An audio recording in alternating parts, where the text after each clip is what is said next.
Benvenuti a tutti alla Grotta Rossa e questo è il nostro sabato sera.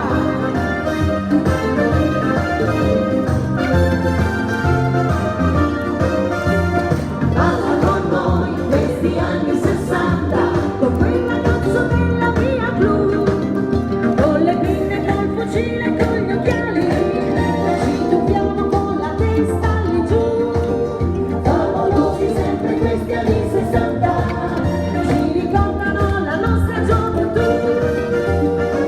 E